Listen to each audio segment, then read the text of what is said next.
Your ability to play with musicality and freedom at the piano is a direct result of how and what you practice. And in today's video, we're going to be focusing on what you practice. In other words, your practice routine. The three things that I'm going to talk about in today's video are going to not only help you create the perfect practice routine for you, regardless of your level, they're also going to ensure that your practice routine is as effective and efficient as possible. Make sure you stay tuned until the end of the video because I'm going to give you real examples of practice routines and even a simple formula that you can use to ensure that you are creating your practice routine in the best way.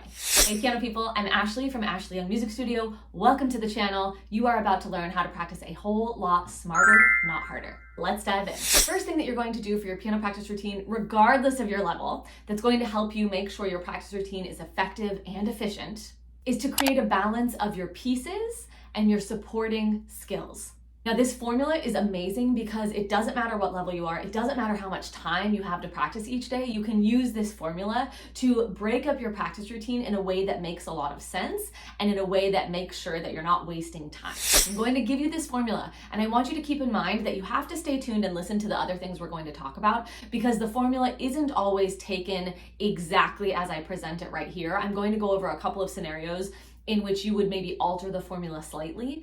But the formula is 75% of your time on your pieces and 25% of the time on supporting skill sets. So your pieces are the more challenging things that you're working on, entire songs, in other words. And these are things that you might be working on a weekly basis or a monthly basis, or really challenging pieces or songs that might even be taking you years to learn.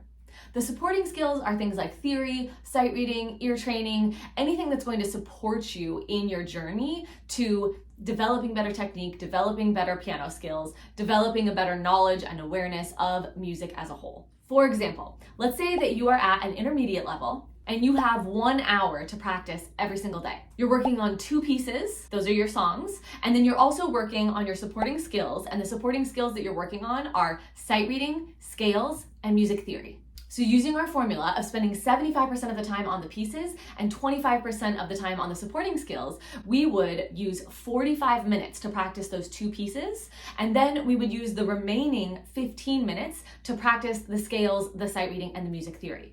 So if you break that down a little bit further, you could do it in a variety of different ways. And that's the beautiful thing about this formula is it allows for a little bit of flexibility and customization based off of what your goals are and based off of what works for you. So my immediate suggestion, not knowing you or your specific situation, would be to say, okay, so let's take those 45 minutes and we're just going to split it in half. So you're going to spend about 22 minutes on your first piece, 22 minutes on your second piece, and then let's take those 15 minutes and let's just split it into the 3 different skill sets that you're working on. So you can spend 5 minutes on scales, 5 minutes on sight reading, and 5 minutes on music theory. And let's go over 2 more quick examples just so you can see exactly how this works in a variety of different situations. So let's say that you're earlier on in your studies and that you only have about 30 minutes to practice each day. You're working on 1 piece and you're working on scales. If we take our formula, you'd spend 75% of the time working on your piece and 25% of the time working on scales. So when we do the math, 30 minutes, that's broken up 22 minutes on your piece and about 8 minutes on scales. This is a great starting point. You could always adjust that as needed. Maybe you only want to do 5 minutes on scales. Maybe you need to do a little more on scales on some days, but you can see that this gives you a really great starting point and a goal to aim for. One more example, on the opposite end, let's say you're advanced and you're working on 4 different pieces.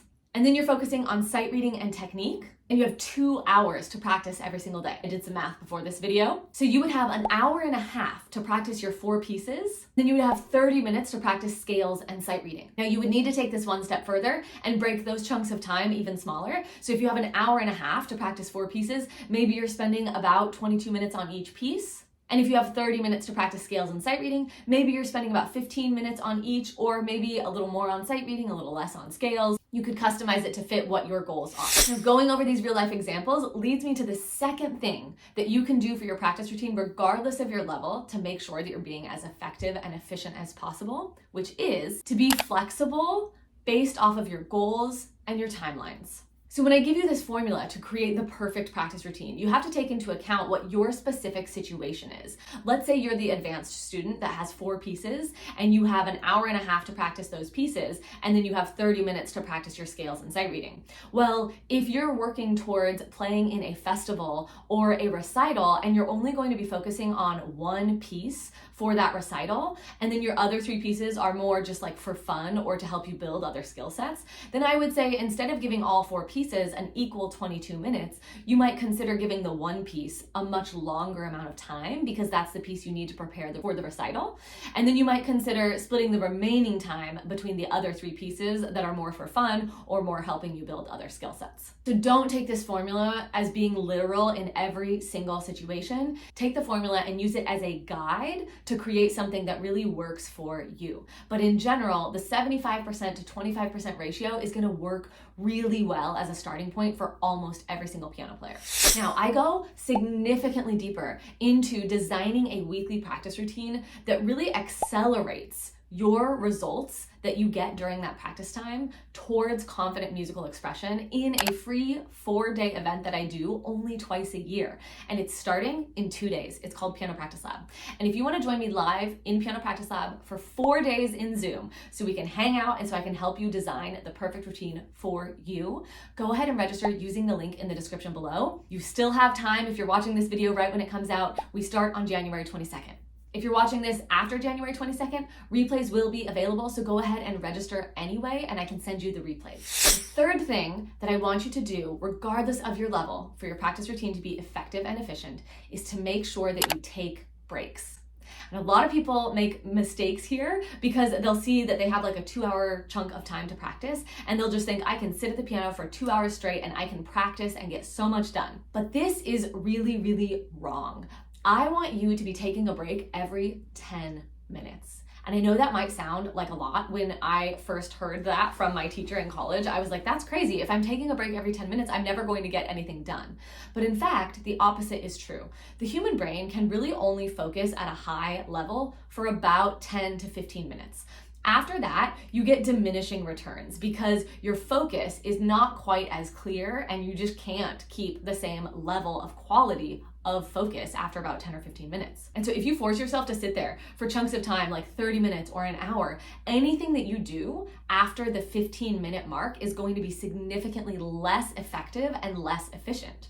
So I'm not talking like a 10-minute break for every 10 minutes that you practice, but if you set a timer when you practice and you take a break every 10 or 15 minutes, even if it's just for about 30 seconds or 1 minute, and you look at something far away and you let your brain wander for a minute, you take a couple of deep breaths, it's going to reset your brain so that you can then turn back to your music and keep that same high quality of focus. People never want to take this suggestion, but the number one piece of feedback that I get after people implement some sort of break schedule after 10 minutes of practice is that they are blown away by how much more they can accomplish in a 10-minute chunk than they thought they could.